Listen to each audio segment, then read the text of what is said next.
waiting for the school bus in the dark, which is kind of dangerous. I'm an Arizona native, so I've never had to change time. So Darby, so when I click start webinar now, I've got a bunch of participants loading. Awesome. Yep. That's great news. Yep. So you're up to 14 now. They're So that's coming what as needed to happen. awesome.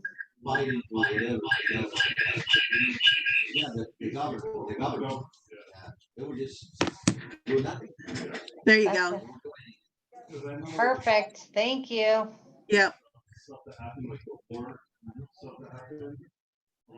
Got it. Welcome everyone. So sorry that took for a minute.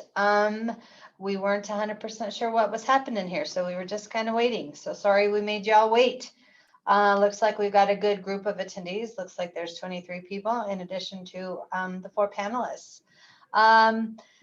And with us today, we have the famous Steve Burrell, Vice President, Chief Information Officer of Northern Arizona University. We also have Michael Zimmer, which I didn't know Michael was going to be here, but I know Michael Zimmer. He also is with our IT department, and I probably don't remember your title, Mr. Michael. It can be a mouthful. Let's just call it security. Okay, we can do that. So we're going to call Michael security. The webinar is about threats to parking operations, which could translate to pretty much any operation, cybersecurity, and best practices to avoid the unthinkable. So Mr. Burrell has 35 years of higher education technology leadership experience. He began his career at Colorado State, held the top IT leadership position at Hutchinson Community College, that is Kansas, where they do have daylight savings. Plymouth State University, New Hampshire, St. Leo University, Florida, and Georgia Southern University. Mr. Burrell is a lifelong learner. Bachelor's degree in computer science from Sterling College, Master of Education in Technology Administration from Plymouth State, and Education Specialist degree in Leadership from Georgia Southern, and a Doctor of Education of Higher Ed Leadership from Georgia Southern. Mr. Burrell is also a graduate of the Harvard University College of Education Institute for Educational Management. We should have called you security too. Ugh. That was a lot. His research interests are in the humanizing aspects of technology and leadership, which is fabulous. So at this point, I'm gonna let you guys do a little bit of an introduction because Michael probably needs to throw his fun little accolades in there as well. And then we're turning it on over to you, so. All right. Thank you, Darby. Appreciate that introduction. And yes, I'm joined today by my colleague, Michael Zimmer, who's our Chief Information Security Officer here at NAU, and a great colleague and partner in our security program here at NAU and in the state of Arizona. Michael, please introduce yourself. Give us folks a little bit of background on yourself as well. Sure. My name is Michael Zimmer, and my higher ed technology experience is all at NAU, so it's pretty quick and short. It is approaching 25 years, however, so that part's long.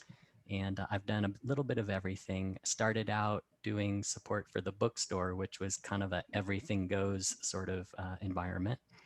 Then I moved to Central IT and I started out on the phones. So I've done everything from answering phones to do support on up through system administration. And the last seven and a half years in the security team. That's who I am. Thanks very much.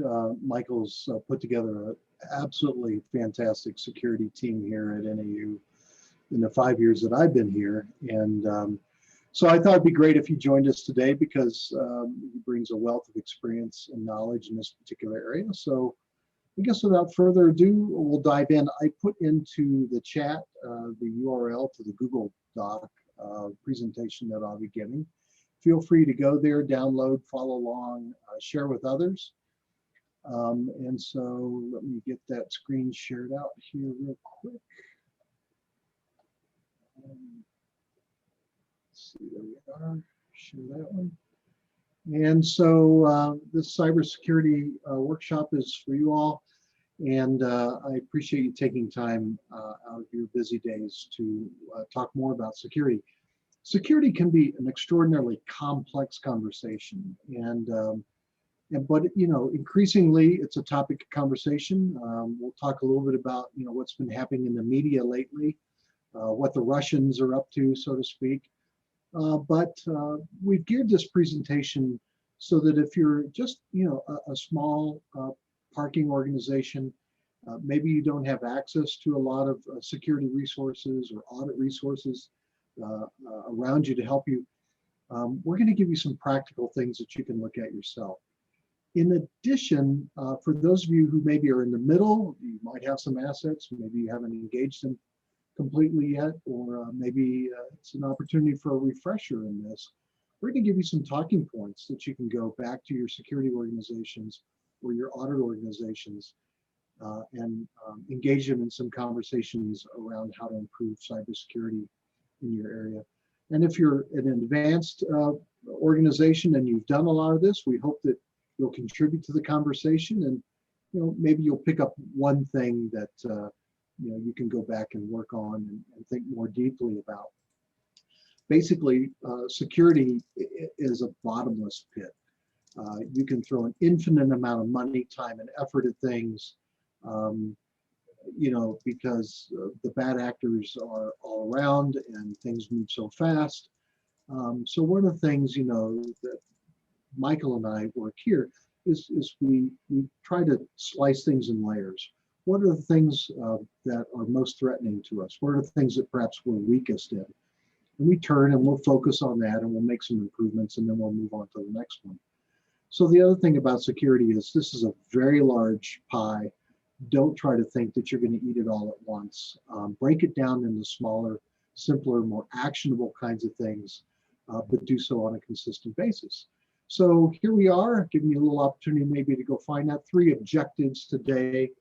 We're going to understand the increased threat of cyber attacks, what's been happening of late, maybe over the last few years, what can we kind of expect going forward.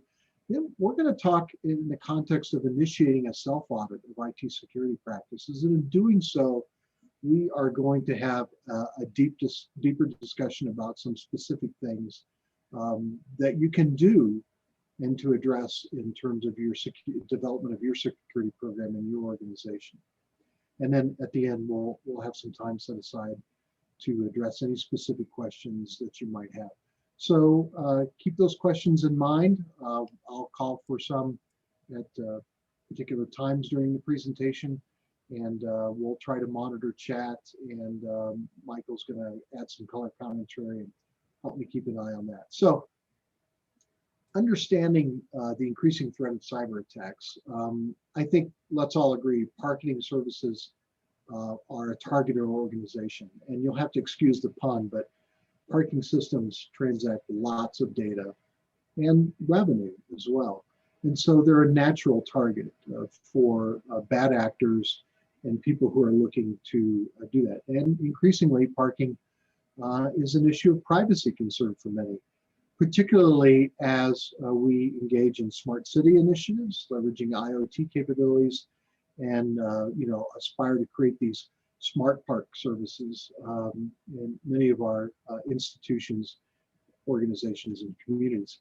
And here's a recent, from back in April, example of an attack against how a vendor had data stolen in a ransomware attack, which basically holds all of your data for ransom based on meter information and et cetera, et cetera. So let's face it, and we must all agree that parking, like anyone else in this day and age, are subject to exploits of bad actors when it comes to security issues.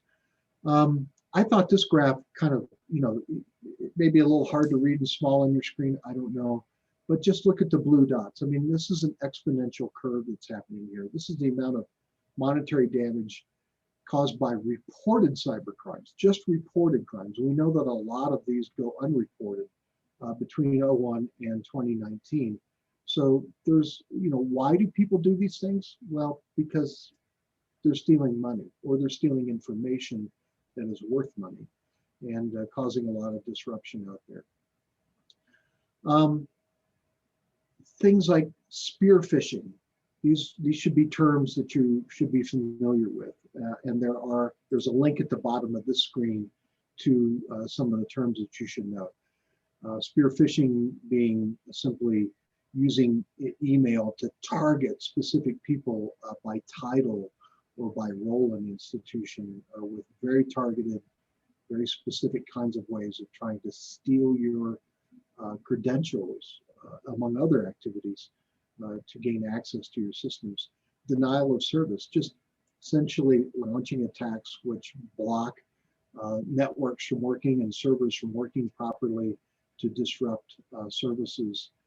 These could be people who are angry about parking or something like that, right? Trying to reach out in a vindictive kind of way. Ransomware, this is, encrypting your data, gaining access to your systems, encrypting your data, and then holding it for monetary ransom. Some others in here, clickjacking, right? That's presenting things that people might want to click on. Big news topics, insatiable types of, or sensationalism in the media. And when you click on that, bad things happen.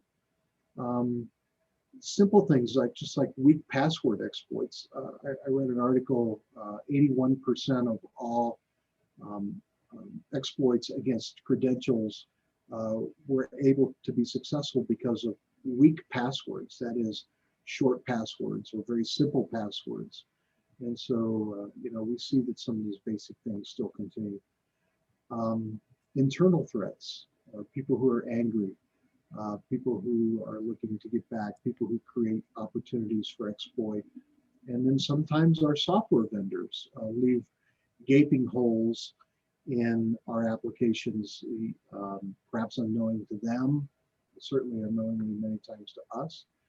And that seems to be, kind of the topic of discussion around the recent Russian hacking that you're reading about in the media. Michael, how would you characterize this recent, kind of exploit that is being, I think, largely blamed on the Russians? We may not know for sure yet, but what were some of what we would call attack vectors in that, some of the root causes that we know of so far?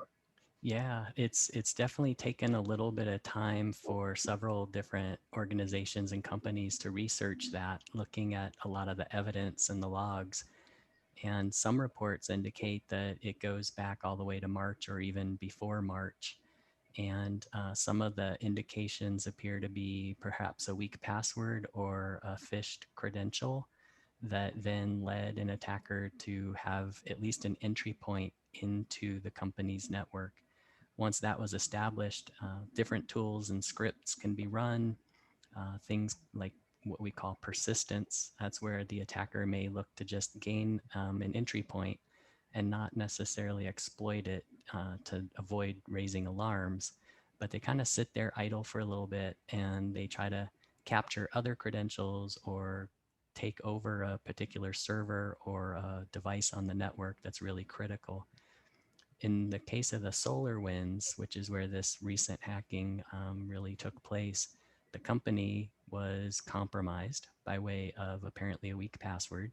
And then that system they were able to get access to was a system where they established code and they programmatically would update their software, create the new versions, just like you have anything with updates and patches.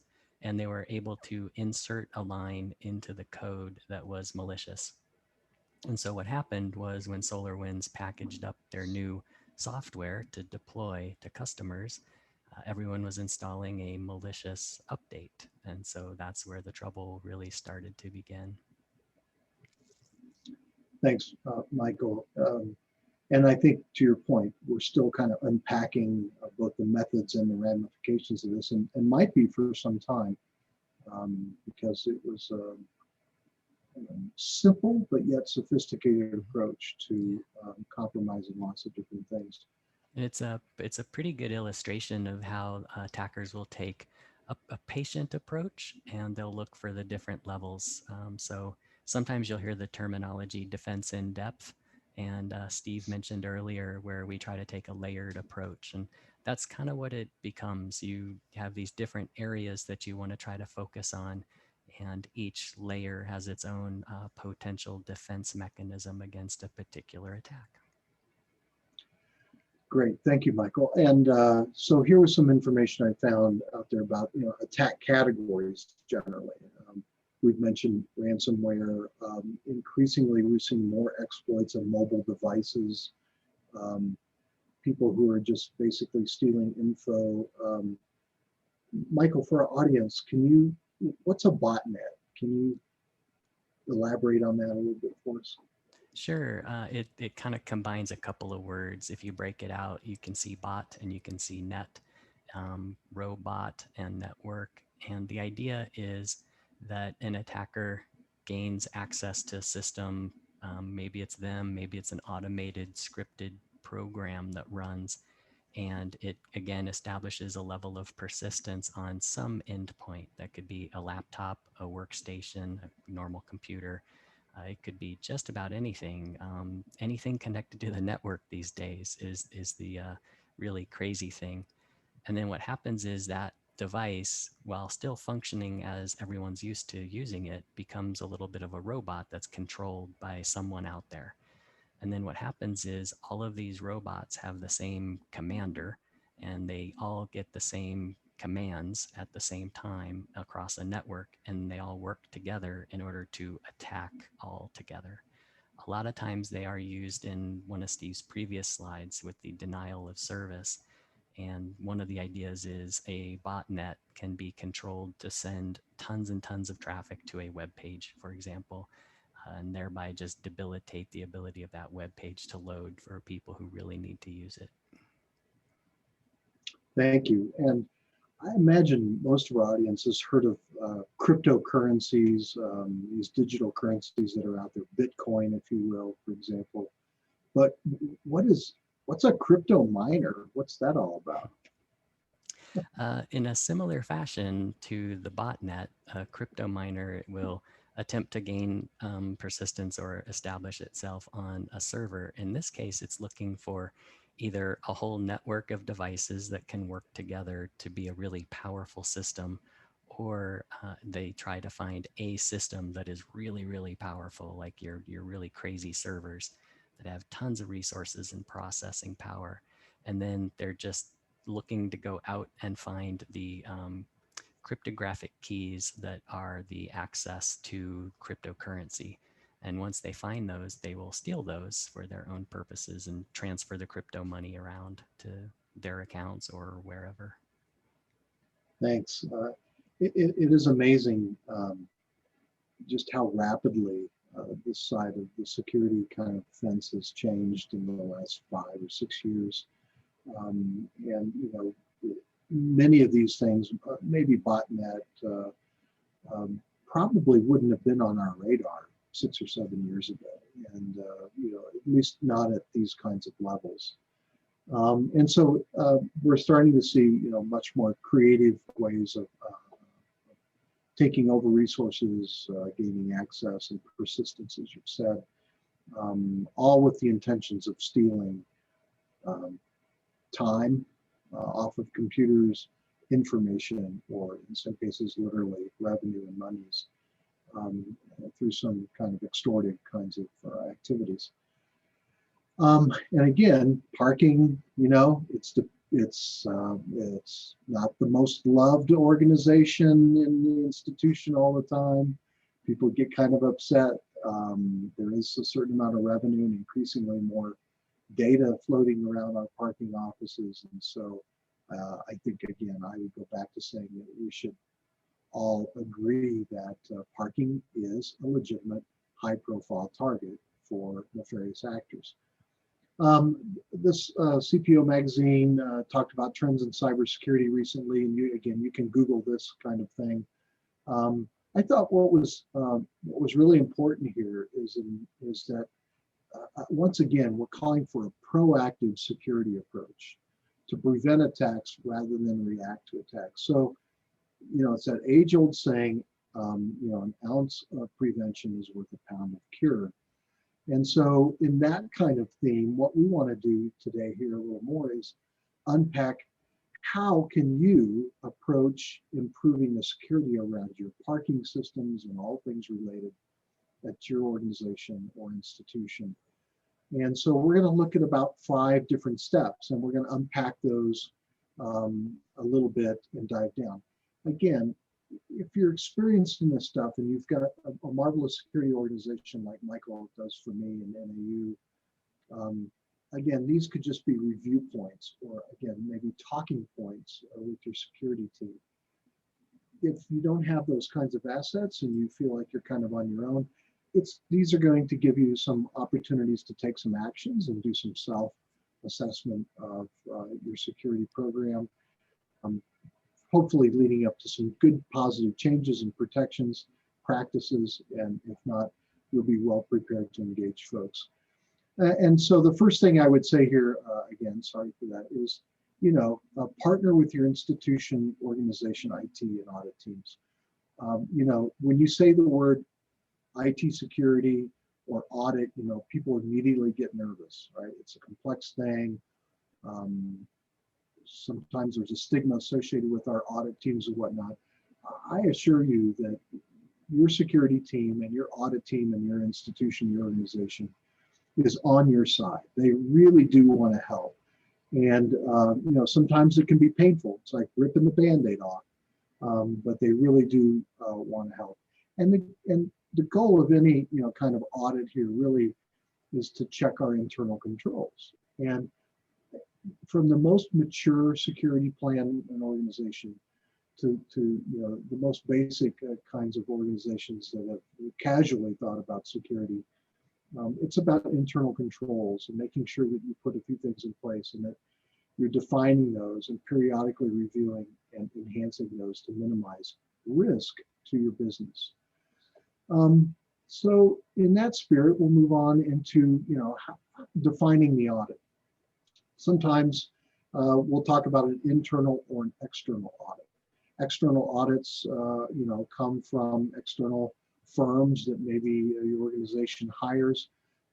If you're a state organization like NAU, it can come from the Board of Regents, or it can come from the Arizona Auditor General, I guess is the proper title for that office, who may be auditing security principles, or they may be auditing fiscal types of controls and access. So there's a lot to be said about hiring an external agency or engaging one, but probably not the first thing you want to do. It can be very, very expensive. And again, I would posit here today that if you can do an internal audit with an internal organization or do it yourself, you're going to position yourself in a much better position going forward to have educated yourself about some of these issues, as well as prepared for these things. Michael, just any comments? You've worked with audits and you've worked with internal and external here, and you've done your own audits. You and I have done our own, against our stuff. Is there any advice around audits or internal, external coordination? Yeah, you said it. Boy, I didn't think that security was going to be so much audit, but boy, did I learn fast. And I mean that in a good way. At first, it was scary. It was daunting. I really was worried because I just didn't know what to expect. And so I think that's one of the things that I can say is anyone who hasn't gone through this or is about to go through this or is worried about it, you won't be alone. There is a high level of concern, stress, whatever you want to call it. But I think Steve did a really good job of describing what I would walk away from my experiences with. And that is that while at times the relationship may feel antagonistic because they're really drilling you on questions or they're really poking in at your organization's, and you take it personally, you kind of can get defensive. But really, if you look for the silver lining, and perhaps they'll find something that you've been trying to speak up about for a while, they actually become your advocate in a way. And because it's an external voice that is reiterating what you are saying, you now have a little bit of strength in what you've always been trying to convince others of. So don't look at it as, oh my gosh, they're going to find all these bad things and they're going to, write up a report and I'm going to look horrible. That may happen. Don't get me wrong. But, if you're a task-oriented person, use it like a checklist. That's how you can look at what controls to establish first. It can help you prioritize your work, but it can also help you possibly shine a light on something that you've wanted to have fixed for a while. Yeah, thanks, Michael. I think we've all been through that. Many of us who've been in higher education, of course, are increasingly subject to compliance and audit, and it can be a little intimidating, but work hard on building that relationship with those folks who can help you. So as we start out and we think about, okay, I don't have an audit team. I don't have a deep security team. At least I'm not comfortable maybe going to them yet. I can't afford an external audit, or my board or my director, my manager, my vice president, whatever, isn't really supportive of, because they're concerned too. What can I do? Well, we're going to run through some of these self-audit ideas, and a few things hopefully will stick and make you be thoughtful. And any really self-audit's going to begin with an inventory of your assets. And in this particular category, it's not just technology. I mean, that's clearly something that we need to have good inventories on. Servers, your cloud services, or your application partners, personal computers, point of sales devices and systems, operating systems, software, the whole kind of mess of technology. I think we'd be surprised how difficult that can be and how long that list can get if we don't sit down and have a good inventory of that. Facilities, again, securing devices from tampering. We're talking about physical security of your point of sale systems or your credit card readers on parking gates, for example. Are they secure? How do you know? Are people able to put skimmers, which are those devices, and I'm sure most of you are cognizant of this, over the tops of credit card readers to actually skim credit card numbers off of cards, or increasingly, other ways of accessing people's personal credentials when it comes to their financial transactions. Information and data. In law, litigation follows the money. In security practice, practices and nefarious actors follow the data, because that's really what they're after. And then again, the other asset of inventory is people. Who are your staff? What do they have access to? What's their role? And you'll see why that's important as we kind of get into risk assessments and some of the controls. So begin with a solid inventory. Michael, I'll pitch it back over to you. Anything that we've left out here, or any other advice for our audience? No, really nothing. A lot of different frameworks. And, this is another thing that is, if your organization is looking for something to follow, or how do I find advice or guidance, look for a framework that either you are supposed to uphold based on compliance or regulations, or pick for yourself. And there's several. We can describe those later, but in most frameworks, one of the basic controls is to know what you have. And that's what this slide really presents. Good, thank you.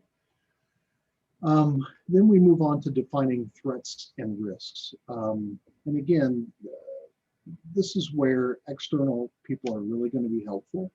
But you can talk to people like myself and Michael. There are lots of different groups and associations that you can affiliate with around security who can help you identify specific threats and risks. But there's some threat scenarios there listed that are fairly common. We're all familiar, with phishing again, employees unknowingly giving up their credentials to bad actors. data being shared through some unsecured channel like email, server administration, your servers get compromised in some way, shape, or form, ransomware, so on and so on. So there's a lot of different kinds of threats that are out there. And here's another slide that particularly has a little more detail around some of those threats, some more explanation, perhaps. So you can begin to imagine, just what are some of the kinds of threats that maybe you're cognizant of in your particular environment, things that may be more or less important to others. So within that category, we start also, as Michael and I have said, we start thinking about risk. And risk is simply defined as the likelihood and by the impact, right? So the likelihood of something occurring times the impact of what that is. And you can see here as a simple kind of risk hierarchy, if the impact on your business is low and the likelihood is low, it's simply going to be in that lower left-hand quadrant. However, if the likelihood of something happening is pretty high, like a phishing attack, those are high likelihood occurrences. And if they're phishing their credentials from your systems administrators or your people who are running those systems, the impact is going to be potentially pretty high too. So here's where we can be thoughtful about thinking about risk as an important step in thinking about security. And you can come up with a risk score. There's lots of frameworks, as Michael's pointed out. And again, we tend to focus on those things that have the highest risk associated with them. Sometimes things are pretty low-hanging fruit, but the likelihood is low and the impact is low. That's fine too. But we're really looking to take care of those things that are in the red and yellow most days. Michael, let me pause there and see if you have any comments about risk and threats. Couldn't have said it better. Spot on. It drives everything we think about every day. Yep. Great. I have a question. Sure, go ahead, Darby. You mentioned passwords, strong, weak, whatever. Mm-hmm. First of all, what constitutes a strong password? And second of all, if I feel like I have a strong password, so I don't know, 15, 16 characters maybe, how long would it take a hacker to figure out that password? Michael. Sure. Yeah, I'll go for that. The strength of a password, the complexity of password, the ideas of that have shifted over the years. Where things lay now is that some of those strange complexity rules that people set up, like, oh, it has to be uppercase, lowercase, a number, a special character, and 7 characters. That is kind of going away. One of the frameworks that are out there is a password standard. And just about 2 years ago, I think this was published. And NAU we're going to try to catch up with it here when we can. But the idea, Garby, is just like what you have, and that's 15 or 16 characters. The complexity set is no longer felt to be as critical.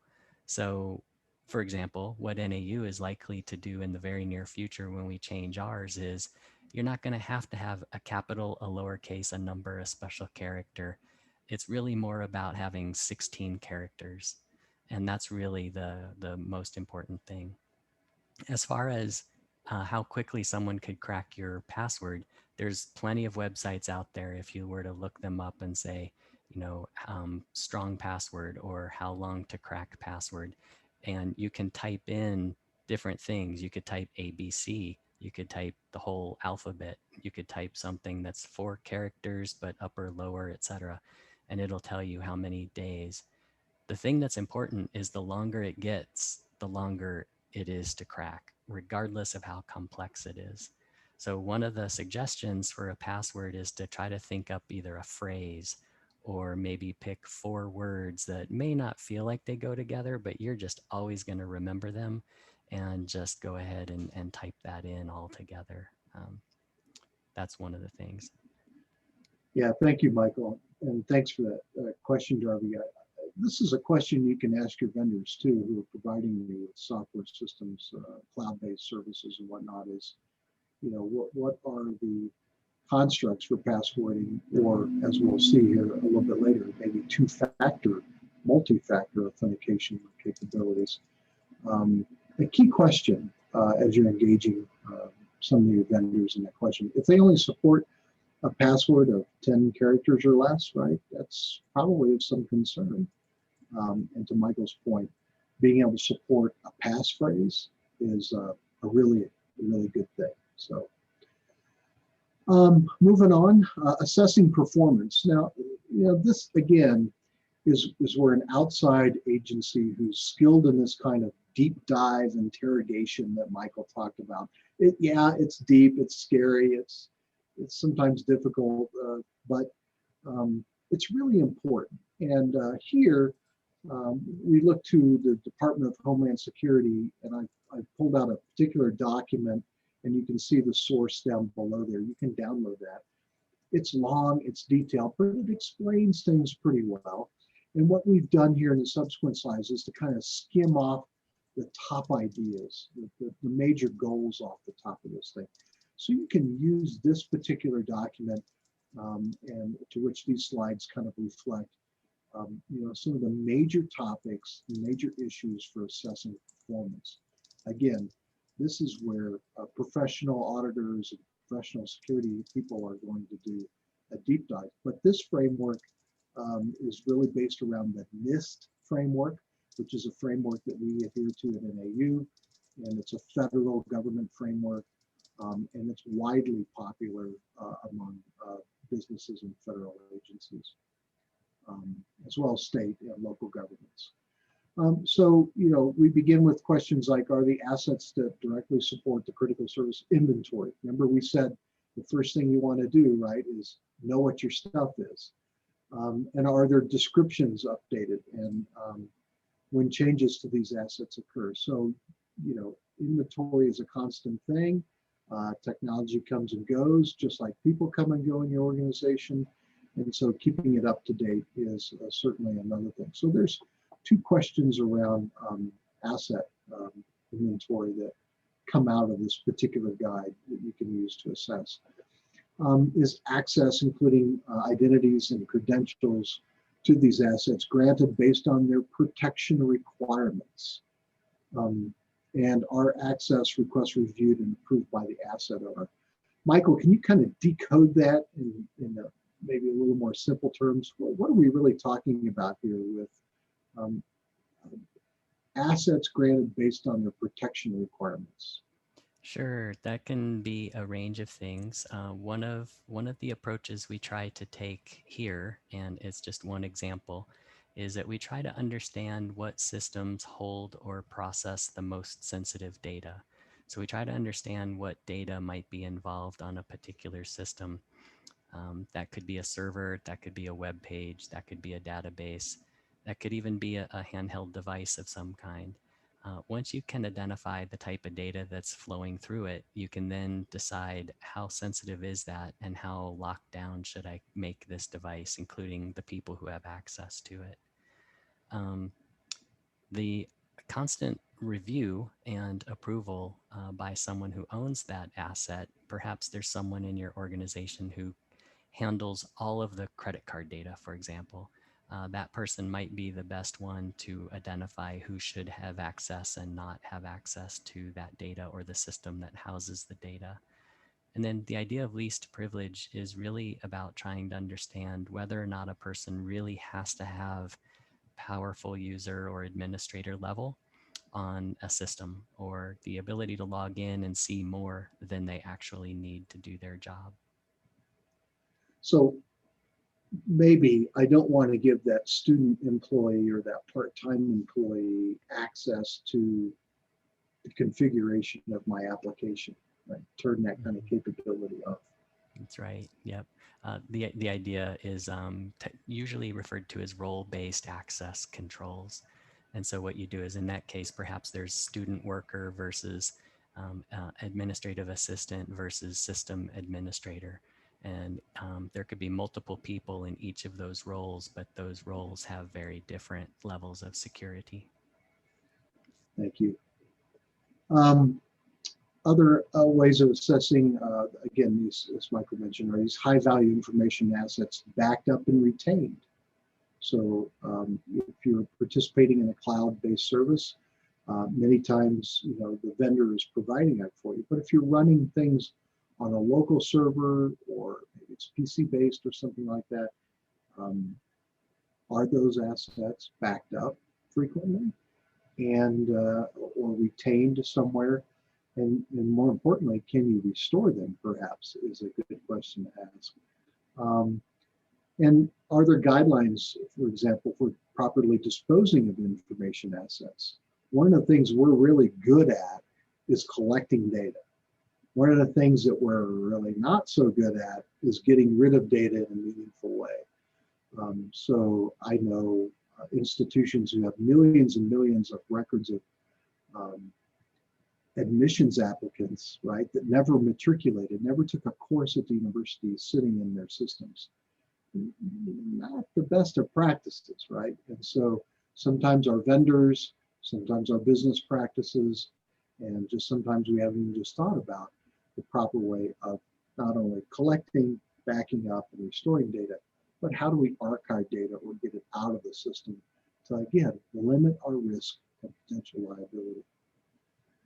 Moving on, in the interest of time, how do around the performances also have control objectives been established for assets required to delivery? Again, here are those 4 areas of inventory we talked about: people, information and data, technology, and facilities. With the listed control objectives from this document that we pulled these things from. Have we thought about this? How does this stand in our business practice? Have cybersecurity human resource practices been implemented for critical services? For example, the deprovisioning of personnel screening. Michael, can you decode that for us a little bit? What are we really talking about here essentially, particularly in that deprovisioning idea? What's going on there? Sure. The deprovisioning would be the end result of someone leaving the organization, for example. When you come in, I think most organizations do a really good job of saying that person's been hired for that job. Someone's probably had the job before. And so you tend to just say, look, well, Bob or Mary had this type of access, and that's who we're just going to give that to Michael or Steve. And so you just set that up. When the person leaves, if you don't have an offboarding checklist, sometimes it's easy to forget that they still have access. That's a pretty scary thing, especially if they leave under bad terms. Another thing that's interesting in a larger organization isn't so much the people who leave, but it's the people who move from department to department. So perhaps someone's been working in this area and now suddenly they work over here. A lot of times their access just keeps rolling, and it just ends up being an accumulation of way too much access to things. And of course, personnel screening is the front end, and that's trying to do everything you can before they get there. Fantastic. Is change management process used to manage modifications to assets? We find ourselves many times making changes, upgrades to software, configuration changes, and this is a prime time when things can be left wide open accidentally. And so, and bad things tend to happen when we change stuff. Things break.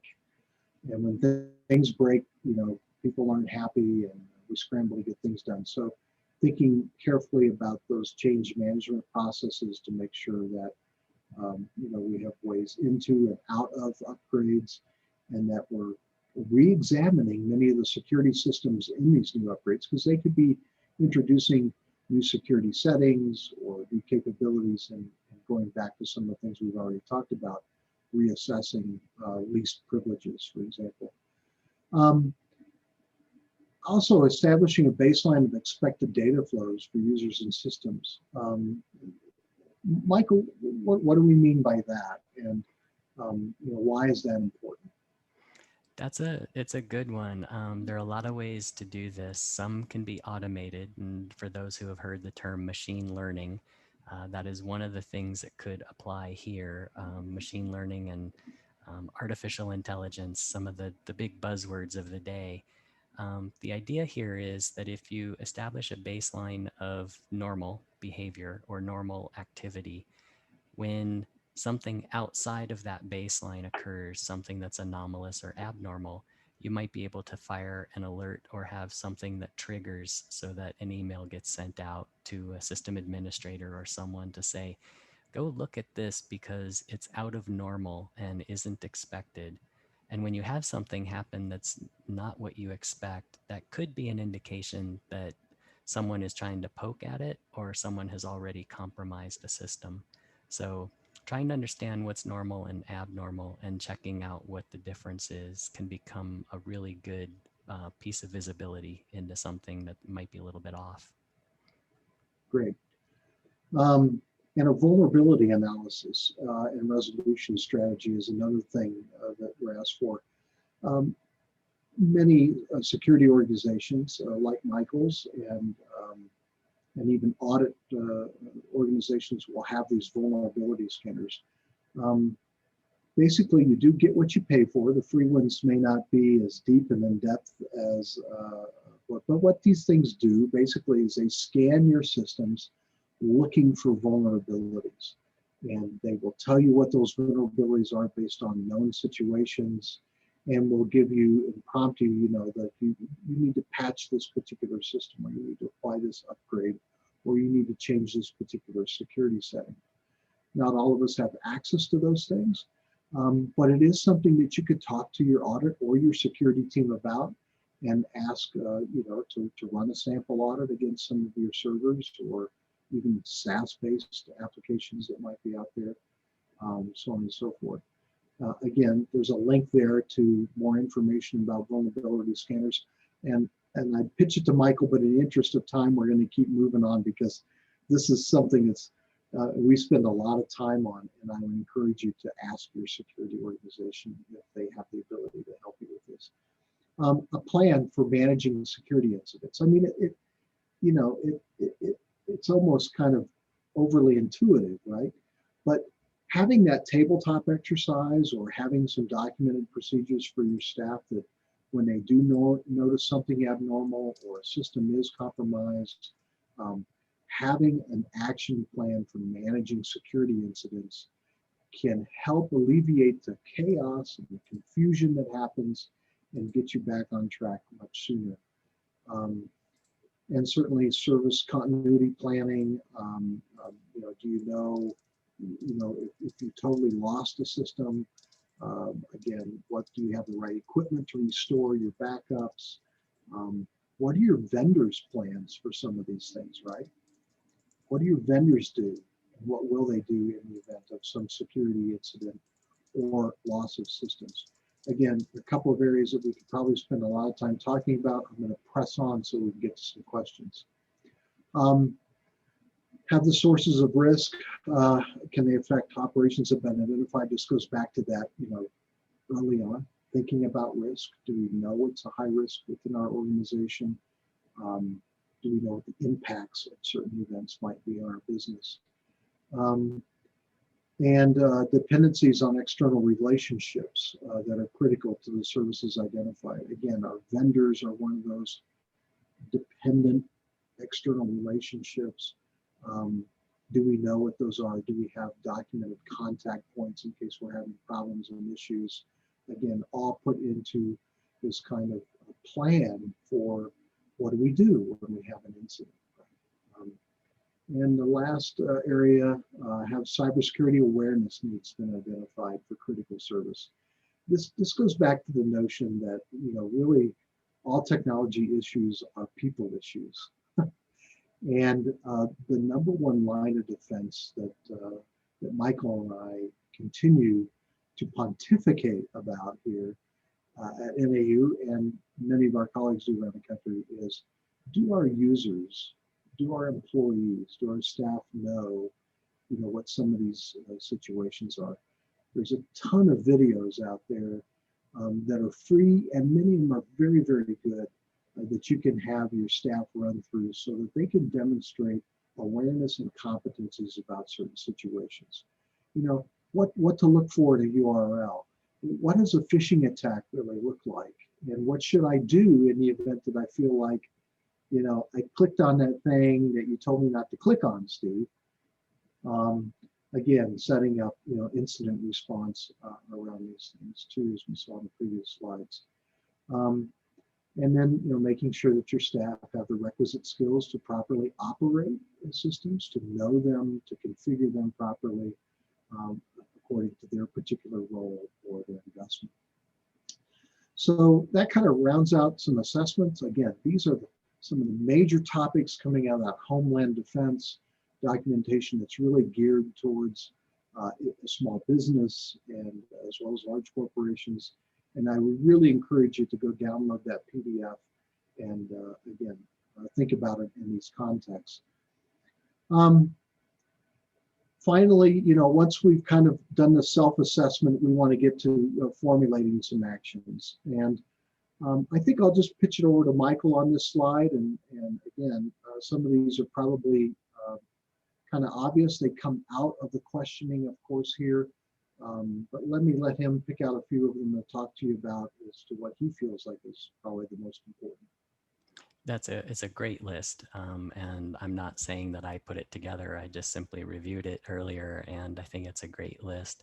I tried to come up with categories that I thought were important too, and you can come up with a ton, but then it becomes almost like daunting to try to achieve them. So this is a really great list, and if I even had to pick some as the top priorities, number one is number one, conduct user awareness training. If that can include phishing simulations, all the better, because then you might be able to see who may click and how you can conduct specific training.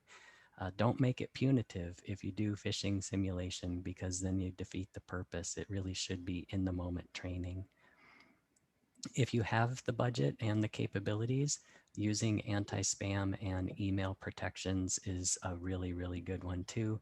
If you can filter down what gets to the end user, you're eliminating a lot of the entry points for an attacker. And then just the account things, everything about credentials. Just make sure that your passwords are strong. If you can implement two-factor authentication, please do. That's the greatest thing that you can do. And then just kind of be aware, just a general awareness, and constantly share with others. If you see something, make sure you tell a colleague, and then they learn about it too. Thanks, Michael. And that last thing at the bottom of the page, I just want to underscore for us here. If you're a manager or a leader of the organization and you're not taking security seriously, people below you probably aren't either. So make it a priority for yourself.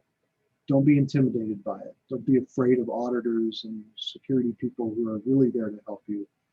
And work it to make sure that it's part of everybody's job responsibility to maintain security within your business operation. So we've got these 5 steps, you know, from defining your audit, internal, external, identifying your assets, threats and risk, evaluating your performance, your current state of affairs. What is the one thing that maybe you should work on or could work on this month, this quarter, this year?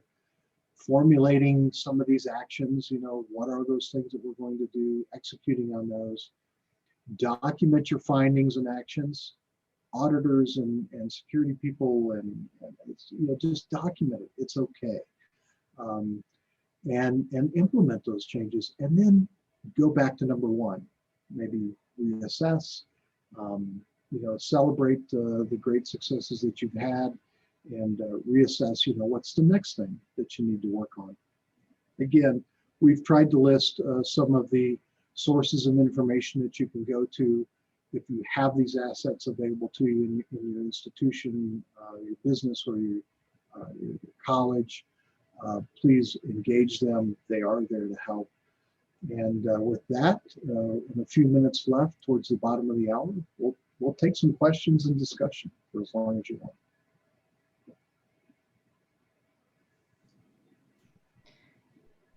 Anyone, you can raise your hand or just unmute yourself and ask. I will tell you that I use the check your password tool that Michael put in the chat, and I didn't use my password, but the same number of characters and the ups, the downs, the numbers, and the special, and it told me 500 quadrillion years for a computer to get my password. And that was 19 characters, just FYI. Wow, that's good. Good stuff, Darby. Yeah, I think you're good with that one. Yeah. I don't know if I believe 500 quadrillion years, but it's like those Facebook things where, you know, I'm going to get married and have 12 babies or something, win the lottery. Yeah, whatever. Let me say this too.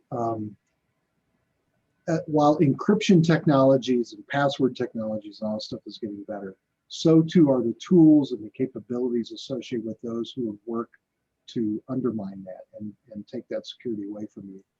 And without being nationalistic or political or anything, there are probably reasons in the world why third world countries invest in supercomputers. And I don't think it has to do a lot with the science that's going on. I think it has a lot to do with breaking encryption algorithms and cryptocurrencies and stuff like that. And so while it may be a trillion gazillion years today, just be cognizant that as faster computers come along and more sophisticated techniques, that'll shrink. And so we have to stay ahead of it. Other questions? Yeah, we do. We have one in the chat, and it is, can you comment on different types and pros cons of two-factor authentication methods, such as SMS versus a specific application? So the way that I would answer that is that two-factor authentication has its own potential risks. It's not just a magic bullet. It's not the thing that fixes all of your login worries and issues. Getting back to a previous slide of risk assessment, one of the ideas that an organization establishing two-factor would need to consider is, are we going to allow the use of an SMS, which is text-based? So this would be the thing that sends you a text message with a security code to enter. Are we going to not allow that? Are we going to have you download an application to your mobile device that is what's called a push notification, where you click something that says approve or deny? Another method that some still use are calling. So there may be a landline or a second phone that can be set up. It kind of comes down to a risk assessment. For example, NAU chose to not implement the SMS text messaging for what we do for two-factor. And we'd happen to use a product called Duo. A lot of higher ed institutions use Duo. We are definitely not alone. And then a lot of higher ed institutions allow text message and a lot don't. And the reason behind it is either total usability. The user population expects to be able to do it because other things do it, perhaps their bank or perhaps their financial institution or some other thing. For us, the use of SMS did not follow the latest standard in the framework. It is a more risky solution for the second factor, and therefore we decided to not allow it. There's an attack called man in the middle, which is where I can basically put myself in the middle of your communication channel, and I would be able to pick that code out of the SMS protocol. The application with the push notification is considered less risky, more secure. That's pretty much why we went with that option. It's a great question because there are a lot of ways to do it. There's also hardware tokens. For those that don't want to use a mobile application on their phone, understandable in this day and age, there are hardware tokens which will generate a code such as a one-time password. And it acts a bit like the SMS, but it's an entirely different protocol that's at play.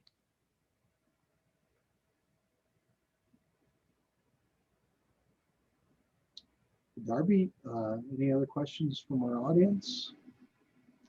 I do not see any left in the chat. Michael's pretty much on the spot with the chat questions.